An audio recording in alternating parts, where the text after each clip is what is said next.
अस्सलाम वालेकुम व्यूवर्स।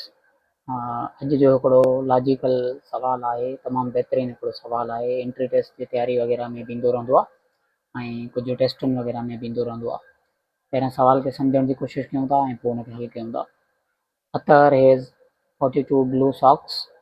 अतर आहे हिकिड़ो फर्ज़ी नालो, उन वटि 42 सॉक्स आहिनि नीरे कलर जा जोराबा।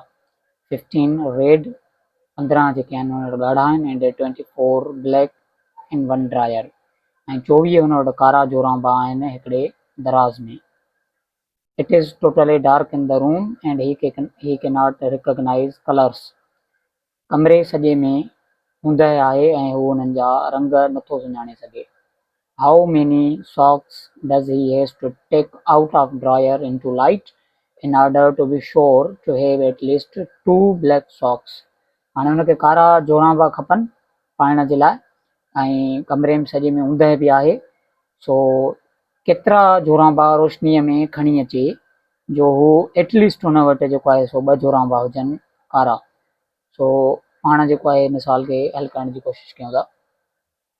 हाणे पाण वटि वर्स्ट खां वर्स्ट सिचुएशन कहिड़ी थी सघे थी, यानी जेकॾहिं हू जोराबा खणंदो अचे ऐं हुन वटि कारा जोराबा हुनखे न मिलनि त उहा केसीं ताईं जेका आहे हुनजी लिमिट वेंदी ऐं हुन खां पोइ हुनखे कारा जोराबा मिलणु शुरू थी वेंदा।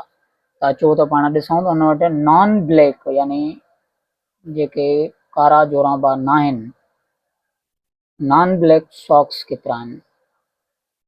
तो नॉन ब्लैक सॉक्स असां ॾिसूं त केतिरा आहिनि। हुन वटि 42 आहिनि ब्लू सॉक्स, माना इहे बि नॉन ब्लैक आहिनि। ऐं तंहिंखां अलावा 15 जेको आहे उहो रेड आहिनि, 15 ई आहिनि। 5 5 ऐं 2 7, 4 ऐं 1 5।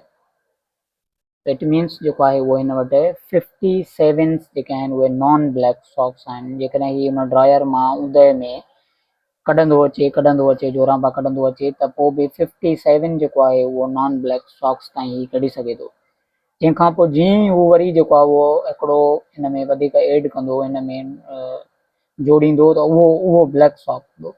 माना हाणे हिनखे जेको आहे 58 जोराबे ते कढण ते हिनखे पहिरियों जेको आहे उहो ब्लैक सॉक्स मिलियो ऐं हिनखे खपनि घणा 2, हिनखे 2 खपनि त वरी हू अञा हिकिड़ो ॿियो कढंदो त टोटल हुन वटि जेको आहे उहो 59 ब्लैक जीन जोराबा ॿाहिरि कढंदो त हुन वटि एटलीस्ट जेको आहे उहो 2 ब्लैक सॉक्स हुनखे मिली वेंदा।